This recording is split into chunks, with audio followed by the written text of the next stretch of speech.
o desde los antros del pecado.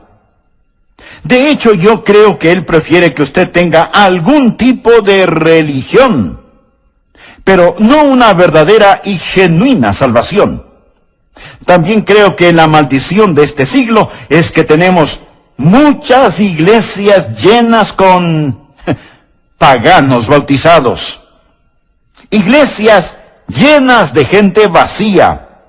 Personas que en realidad nunca han sido salvas. Tienen cultura, pero no tienen el Calvario. Tienen rituales, pero no tienen realidades. Tienen forma, pero no tienen fuerza. Tienen religión, pero carecen de rectitud. Y de estas cosas estaremos hablando hoy, de la verdadera salvación. Y será una llamada de atención a todos los que me escuchan, para que no sean engañados por el falsificador y sus demonios. Primera de Juan, capítulo 3, empezando en el versículo 4. Dice así la palabra de Dios: todo aquel que comete pecado, infringe también la ley, pues el pecado es infracción de la ley.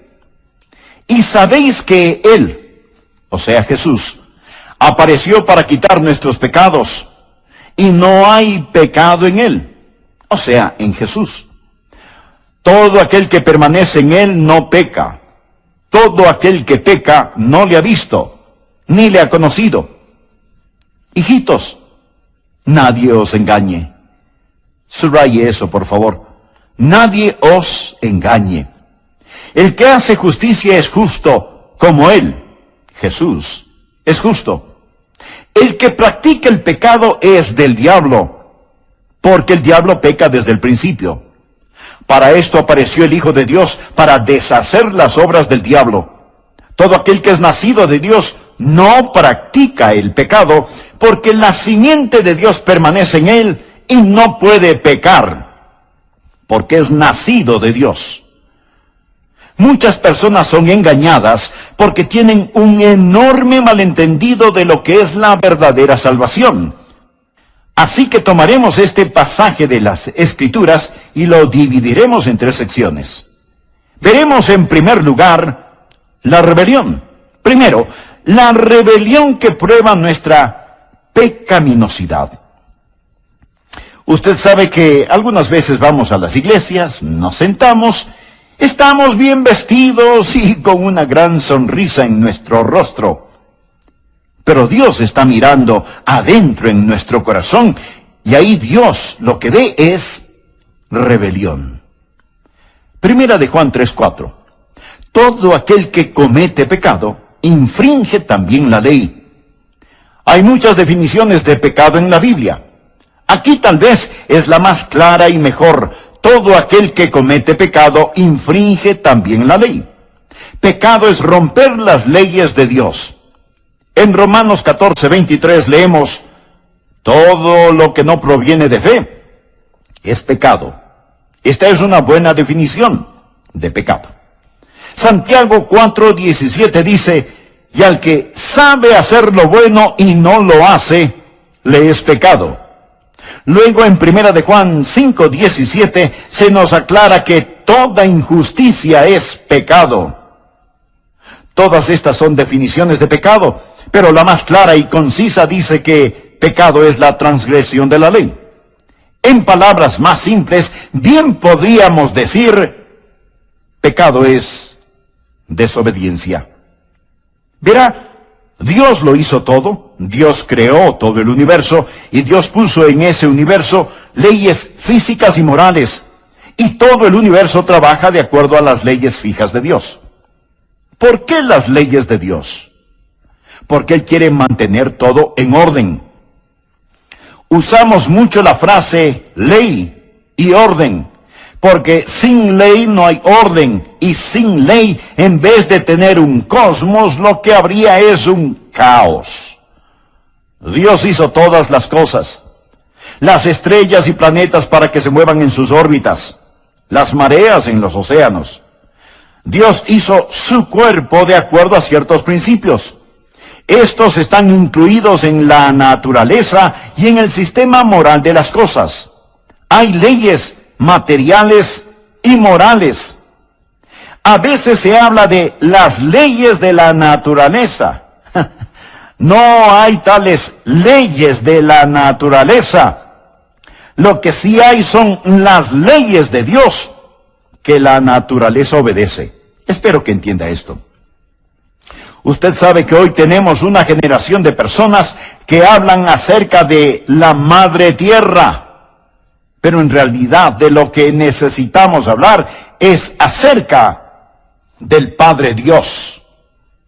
En vez de los días de Pascua, ahora se promueve el Día de la Tierra.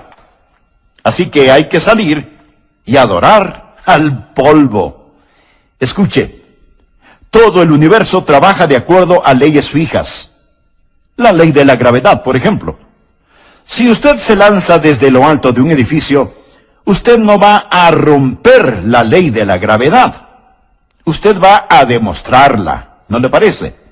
Pero al final de esa demostración, usted estará completamente roto. Amigo, hay en la ley de Dios leyes para aquellos que transgreden la ley de Dios. Y así como en el universo físico hay leyes, también las hay en el universo moral. Tenemos los 10 mandamientos. En realidad usted no rompe los 10 mandamientos. Los 10 mandamientos lo rompen a usted. Cuando transgrede los 10 mandamientos se convierte en pecador. El pecado hace de usted un fuera de ley. Pecado es la transgresión de la ley. Algunos dirán, ¿y por qué Dios nos dio estas viejas leyes? Estaríamos mucho mejor sin ellas. Parece que Dios es una deidad cruel y negativa allá en el cielo, inventando todas esas leyes y reglamentos para hacernos retorcer como gusanos sobre cenizas calientes, tratando de obedecerlas. No es así, mi amigo. Las leyes son para su beneficio. Si no existiera la ley de la gravedad, alguien tendría que estar constantemente alándonos del techo. Las leyes morales de Dios son para nuestro beneficio.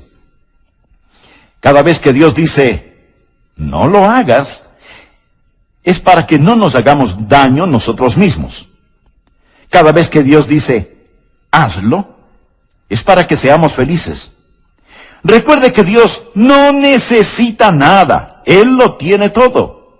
Dios hizo las leyes para nosotros.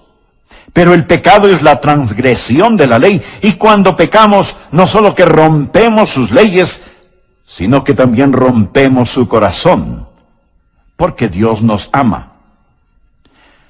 Ahora, en cada uno de nosotros hay un espíritu ilícito, ilegal.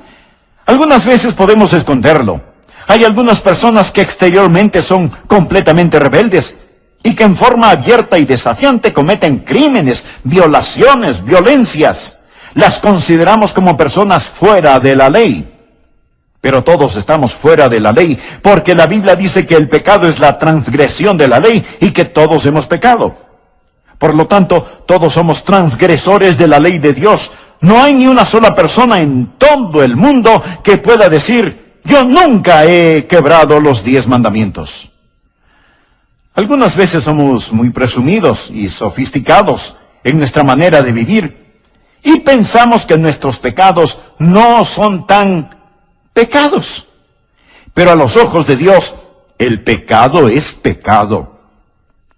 Pudiera ser que no tengan las mismas repercusiones, pero pecado es pecado. Pecado es la transgresión de la ley. Y no me cuente acerca de las leyes que usted no ha roto. Vamos a hablar de las leyes que sí ha roto. Como sociedad, hemos tratado de hacer casi todo acerca de la desobediencia y la rebelión que existe en el mundo. Lo hemos tratado con la educación. ¿Piensa que podemos cambiar el corazón del hombre por medio de la educación? Recuerde, la Alemania nazi fue una nación muy educada. Alguien dijo que si usted toma a un hombre ignorante que está robando una sandía de un carro y lo educa, más tarde él se robará la sandía y también el carro.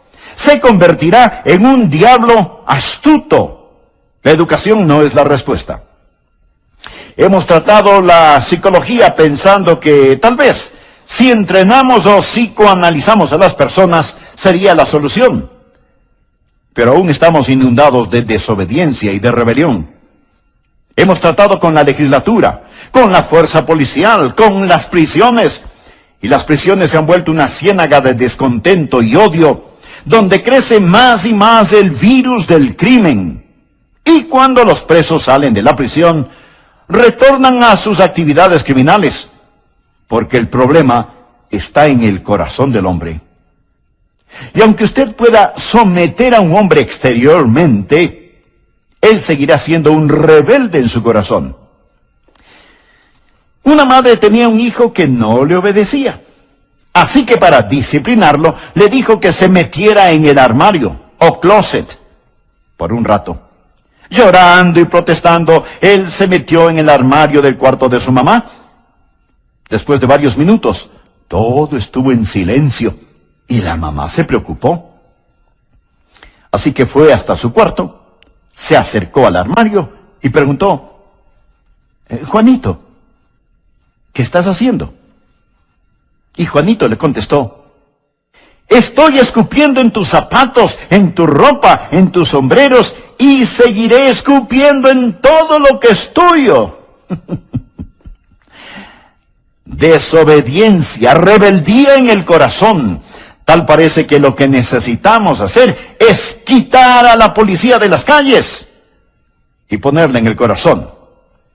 Espero que usted vea que la rebelión prueba nuestra pecaminosidad. Todo aquel que comete pecado infringe también la ley. El pecado es infracción de la ley. Algunos de ustedes seguramente estarán pensando que sus pecados no son tan grandes. O tal vez piense que usted no peca demasiado. Permítame hacer unas pocas preguntas. ¿Cuántos de ustedes alguna vez se han apoderado de algo que no les pertenecía? Ya sea unas monedas de la alcancía de su mamá o un juguete que estaba en el patio del vecino. ¿Alguna vez en el colegio copió las respuestas del examen del trabajo de otro compañero? Así que, vamos, conteste honestamente. ¿Cuántos de ustedes se han apoderado alguna vez de algo que no les pertenecía? ¿Cuántos de ustedes han dicho alguna mentira una vez? Que haya sido una mentira blanca o a colores no hace la diferencia. ¿Cuántos? ¿Cómo?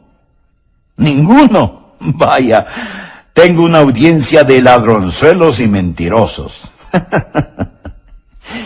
Esto es cómico porque todos, absolutamente todos nosotros, alguna vez nos habremos apoderado de algo que no nos pertenecía. Y seguramente hemos dicho mentiras grandes o pequeñas, blancas o de color, más de una vez en la vida. Amigo, ¿se ha dado cuenta que lo que hacemos no es el problema?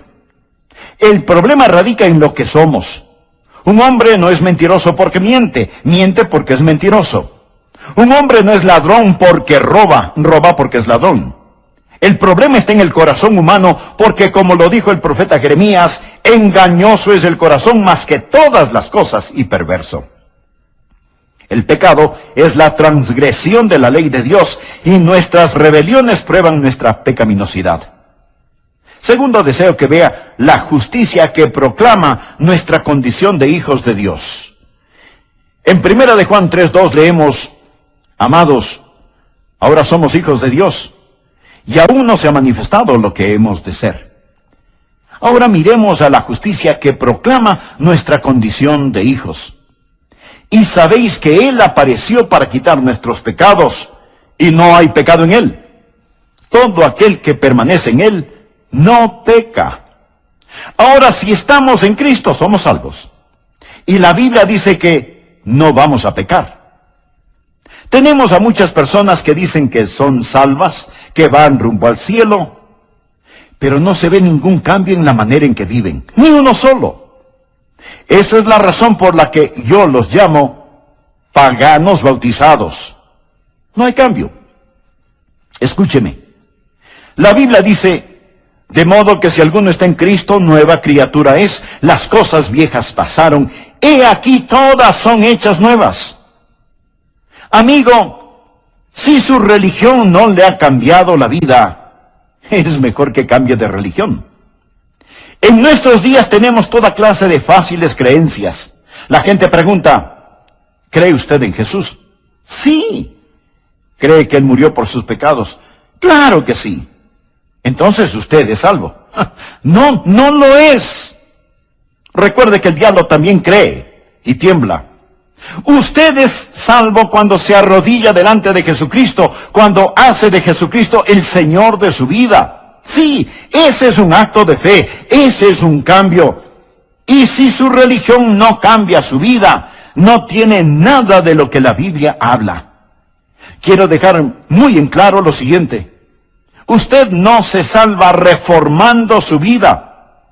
Nuestro Señor nunca nos dijo que debemos limpiarnos y que entonces Él nos salvaría. Es al revés. Venimos a Jesús como somos. Jesús no vino a salvarnos en nuestros pecados.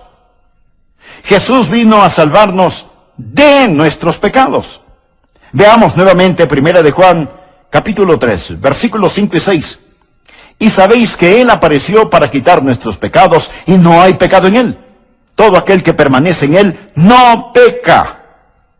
Lo que está diciendo es que si pertenecemos a Cristo, vamos a ser como Él es. El versículo 7 dice, hijitos, nadie os engañe. El que hace justicia es justo, como Él es justo. Esa es la justicia que proclama nuestra salvación. Si usted no es justo, usted no es salvo. ¿Sabe lo que significa la palabra cristiano? Significa como Cristo. Y en Cristo no hay pecado. Por lo tanto, usted no puede ser como Cristo y vivir una vida de pecado. Analicemos un poco más el versículo 6 que dice, todo aquel que permanece en Él no peca. Note la palabra permanece. Significa estar en el hogar con, habitar, morar o vivir con. Si yo le digo a alguien, ven y permanece en mi casa, en realidad le estoy diciendo, ven, vive en mi casa, habita conmigo, haz de mi casa tu hogar. Permanecer habla de la unión y de la comunión con el Señor Jesucristo. La razón por la que muchas personas todavía viven en pecado, a pesar de que sean miembros de una iglesia, es que ellas han aceptado algunos credos, pero no han aceptado a Cristo. Recuerde que todo aquel que permanece en Él no peca. Ahora, esto representa un verdadero problema, porque todos sabemos que nosotros, como creyentes, fracasamos. Por favor, présteme mucha atención. La Biblia dice, todo aquel que permanece en Él no peca. Aquí no está hablando de una perfección sin pecado. No hay nadie sin pecado y perfecto, excepto Jesús. Si en la Biblia usted estudia la vida de los santos, descubrirá que ellos pecaron. Por ejemplo, sabrá que Abraham mintió acerca de su esposa, que Moisés perdió su temperamento, que Pedro negó al Señor, que David adulteró. Los santos del Antiguo y Nuevo Testamentos pecaron y la Biblia muestra sus faltas y fracasos. Sin embargo, aquí en esta epístola de Juan nos dice, todo aquel que permanece en Él no peca. No quiero parecer demasiado técnico, pero escúcheme atentamente. En el idioma griego, esto gramaticalmente está en el tiempo presente continuo. ¿Qué significa esto? Significa simplemente que si usted es un creyente, usted no hace del pecado su estilo de vida. Otra traducción de este versículo dice, cuando un hombre habita en Él, esto es en Jesús, no practica el pecado. Otra traducción dice, no tiene un estilo de vida pecaminoso. Y aún otra traducción lo explica de la siguiente manera. Aquel que es nacido de Dios, mucha atención. La Biblia dice, todo aquel que permanece en él no peca. Aquí no está hablando de una perfección sin pecado. No hay nadie sin pecado y perfecto, excepto Jesús. Si en la Biblia usted estudia la vida de los santos, descubrirá que ellos pecaron. Por ejemplo, sabrá que Abraham mintió acerca de su esposa, que Moisés perdió su temperamento, que Pedro negó al Señor, que David adulteró. Los santos del Antiguo y Nuevo Testamentos pecaron y la Biblia muestra sus faltas y fracasos. Sin embargo, un cambio radical y dramático. Y ahora, porque usted es salvo, porque tiene la naturaleza de Dios en usted, la vida cambia y no practicará el pecado en forma habitual. Aclaremos esto un poco más. Primera de Juan 2:1 dice, hijitos míos, estas cosas os escribo para que no pequéis. Pero ahora ponga atención a lo que sigue. Y si alguno hubiere pecado, abogado tenemos para con el Padre, a Jesucristo el justo. El deseo de Dios para nosotros es que no pequemos. Pero si por alguna circunstancia caemos, allí está Jesucristo, nuestro abogado. Tenemos a alguien que va a interceder por nosotros en el cielo. Sigamos leyendo los versículos 3 y 4.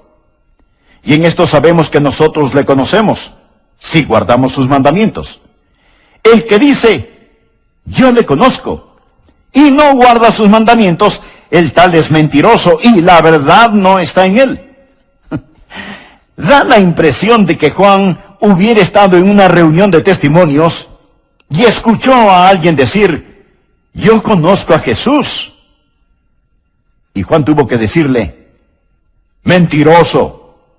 Yo conozco tu estilo de vida. Tú no conoces a Jesús porque no guardas sus mandamientos. La palabra guardar es una palabra usada en la navegación marítima. Los marineros la usan. En aquellos lejanos días no existía el radar, ni los satélites de posición global, ni esas cosas que la moderna tecnología ofrece para saber en dónde están los barcos cuando cruzan los océanos. Los marineros de entonces se guiaban por las estrellas, y las estrellas están fijas en el cielo, como las leyes de Dios son fijas. Así que los marineros miraban a las estrellas y se guiaban por ellas. ¿Y sabe cómo se referían a esto de guiarse por las estrellas? Guardar las estrellas. Guardar las estrellas. O sea, este es el curso que voy a mantener. La Biblia dice que si conocemos a Jesús, guardaremos sus mandamientos. Vamos a ser guiados, por así decirlo, por las estrellas de Dios. Vamos a guardar su palabra. Esto no quiere decir que el marinero alguna vez no se desvíe de su curso, o que haga un giro equivocado con el timón. Pero lo importante es que él tiene una guía para su vida, tiene una meta y dirección a la cual se dirige, tiene normas fijas por las cuales vive. ¿Y qué de usted? Amigo, si a usted no le importan los mandamientos de Dios, si usted vive su vida indecisa como quiere, si usted habitualmente practica el pecado, entonces usted no conoce a Cristo ni es salvo. El problema hoy en día es que muchos van a las iglesias sin haber conocido nunca a Jesús, nunca han sido salvados, y su rebeldía es prueba absoluta de su pecaminosidad. No se olvide que hay una justicia que proclama nuestra condición de hijos de Dios, de tal Padre, tal Hijo. Tercero, la redención que provee nuestra salvación. Cuando Dios nos dice cómo debemos vivir, no significa que automáticamente podemos hacerlo, apartados de Él. Primera de Juan 3:5 dice, y sabéis que Él apareció para quitar nuestros pecados y no hay pecado en Él. El Señor no nos ha dado sus santos mandamientos para que nosotros simplemente vivamos de acuerdo a ellos para llegar al cielo. ¿Qué de los pecados que ya hemos cometido? Jesús se manifestó para quitar nuestros pecados. En el libro de Levítico en el Antiguo Testamento leemos acerca de los machos cabríos.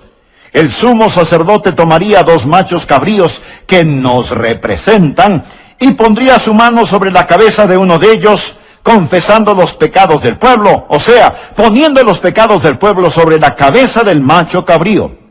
Luego, matarían a ese animal. Ahora, note la analogía. Ese macho cabrío representaba al Señor Jesucristo. Nuestros pecados fueron puestos sobre él y él murió en la cruz por nuestros pecados.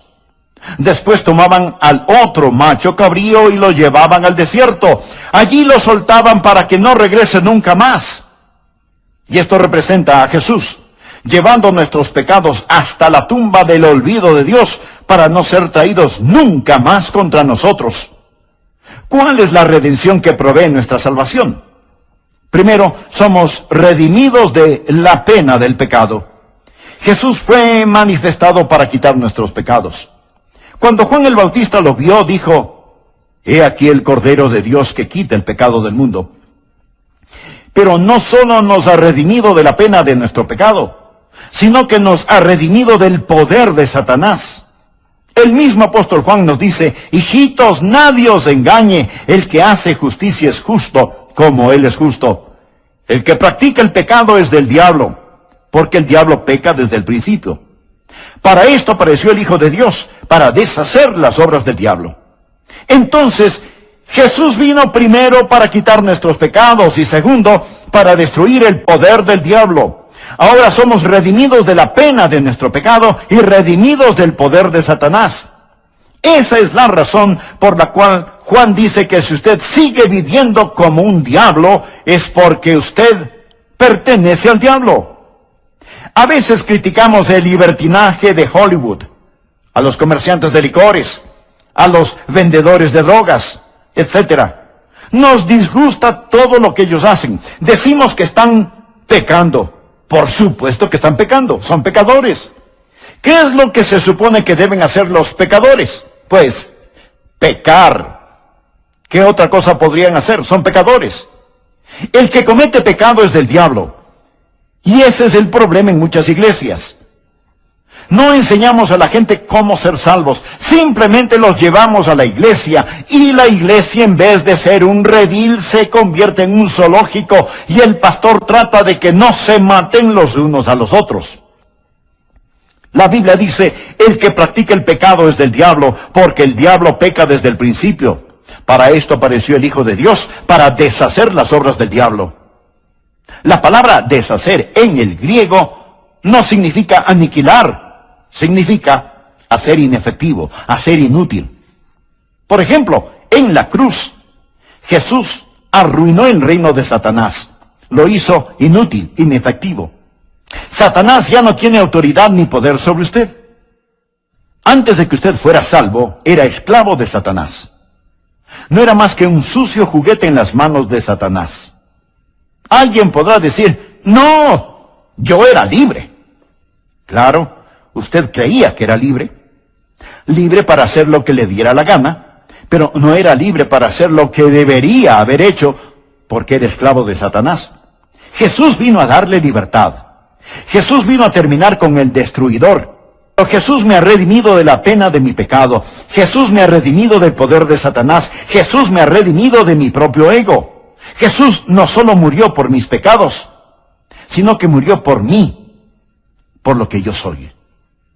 Todo aquel que es nacido de Dios no practica el pecado, porque la simiente de Dios permanece en él y no puede pecar porque es nacido de Dios. Ahora escúcheme con atención. Cuando usted fue salvo, adquirió una nueva dinámica. Jesús la identifica como nacer de nuevo. Cuando yo nací la primera vez, tuve vida física. Cuando recibí a Jesucristo como mi Salvador personal y Señor, recibí vida espiritual. Recuerde lo que Jesús le dijo a Nicodemo: lo que es nacido de la carne, carne es. Lo que es nacido del Espíritu, Espíritu es. Todos los seres humanos tienen un nacimiento carnal. No todos los seres humanos tienen un nacimiento espiritual. Note bien lo que dice la palabra de Dios: todo aquel que es nacido de Dios. ¿Cómo es que podemos ser nacidos de Dios? Yo nací de Rosa y Arden. Ellos fueron mis padres físicos. ¿Quiénes son mis padres espirituales? La palabra de Dios y el Espíritu de Dios en el vientre de la gracia me hicieron una persona nueva. La Biblia dice:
siendo renacidos no de simiente corruptible, o sea, del esperma del hombre, sino de incorruptible por la palabra de Dios.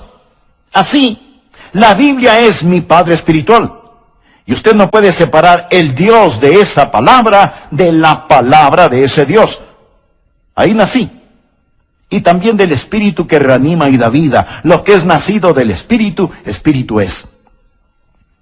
Usted toma la palabra de Dios y el Espíritu de Dios, y hay una concepción en el vientre de la gracia, y usted viene a ser una persona nueva. Y cuando usted es una nueva persona, entonces, mi querido amigo, tiene una nueva vida, tiene una nueva dinámica. Usted no dependerá en solamente el esfuerzo por hacerlo, porque hay una nueva vida que ahora es suya. Yo era apenas un jovencito cuando recibí a Cristo en mi corazón. Nací de nuevo.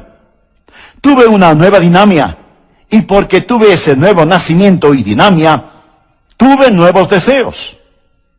Mire la segunda parte del versículo 9. Todo aquel que es nacido de Dios no practica el pecado. ¿Por qué? Porque la simiente de Dios permanece en él. ¿Pero qué significa que la simiente de Dios permanece en él? Permítame explicarlo. La simiente de mi padre está en mí. Yo soy un Rogers. Si usted viera a mi padre y me viera a mí, reconocería que soy el hijo de Arden Duncan Rogers, porque su vida natural está en mí. Cuando me salvé, nací de nuevo, no de simiente corruptible, sino de incorruptible, por la palabra de Dios. Ya hay el principio de la vida divina que está en mí. Y ese principio me da no solamente una nueva dinámica, sino también nuevos deseos. Una traducción dice: la naturaleza de Dios habita en la persona nacida de nuevo. ¿Cuál es la naturaleza de Dios?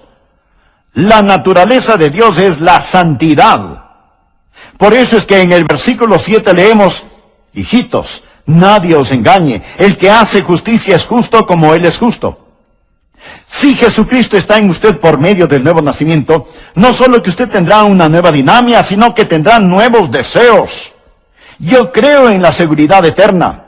Espero que usted también. Creo que una vez que usted es salvo, es salvo. Nunca jamás podría ser no salvado, tanto como no podría ser no nacido. Soy nacido de Dios. Cuando nací físicamente, nací una sola vez y para siempre. Cuando nací espiritualmente, eso fue para siempre. No puedo no haber nacido físicamente, tanto como no puedo no haber nacido espiritualmente. Pero una vez que vine al Señor Jesucristo y fui salvo, la naturaleza de Dios vino a mí. Y ahora, teniendo la naturaleza de Dios en mí, yo ya no quiero pecar. Algunas personas dicen: creo en la seguridad eterna, pero sin embargo, siguen pecando todo lo que quieren. Necesitan que ese querer sea cambiado. Necesitan nacer de nuevo. Cuando usted tenga una nueva dinámica, tendrá nuevos deseos. Desde el mismo momento en que entregué mi corazón a Jesucristo, y Dios me está escuchando, sentí un intenso y vivo deseo en mi corazón de vivir para Él. Si usted no tiene esa clase de deseo en su corazón, es mejor que revise su concepto y realidad de salvación. No deje que nadie le engañe. El que peca es del diablo, porque esa es la forma en que el diablo trabaja. El que es justo tiene el Espíritu de Dios en él. Es nacido de Dios, su simiente permanece en él, tiene nuevos deseos. ¿Tiene todo esto sentido para usted? Espero que sí.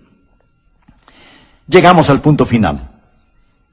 Hemos hablado de cómo hemos sido liberados no solo de la pena del pecado y del poder de Satanás, sino también de nuestro propio ego. Tengo una nueva dinámica.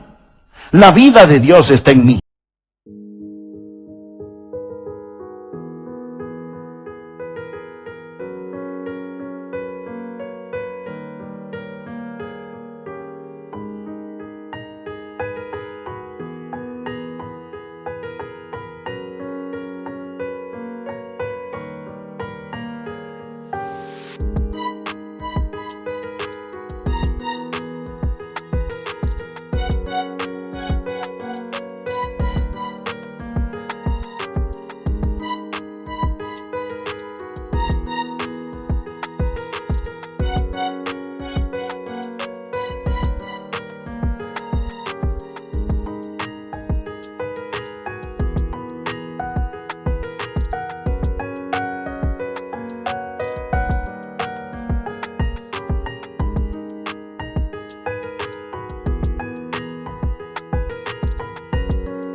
Tengo un nuevo deseo. Quiero ser como Él, porque Él está en mí y yo en Él. Permanezco en Él. Y tengo un nuevo poder disuasivo. Y no puede pecar, porque es nacido de Dios. No puede pecar, porque ha nacido de nuevo. Amigo, si el Dios que yo conozco vive en usted, permítame decirle que usted simplemente no puede vivir habitualmente en pecado. Si Jesucristo vive en usted, no puede seguir en forma descuidada, atolondrada y continua, practicando un estilo de vida de pecado. Si lo hace, Dios sabrá cómo, cuándo y dónde disciplinarlo. El Espíritu Santo de Dios no le dará tregua ni descanso hasta que usted, bajo convicción, entienda que Él le quiere liberar no solo de la pena del pecado y del poder de Satanás, sino también de su propio ego. Usted ha nacido de nuevo, ha recibido una nueva naturaleza y con ella una nueva dinámica, un nuevo deseo, un nuevo poder disuasivo. Usted está viviendo para Jesucristo. No voy a preguntar a qué iglesia o denominación pertenece usted, pero sí deseo hacerle una importante pregunta. ¿Conoce usted al Señor Jesucristo?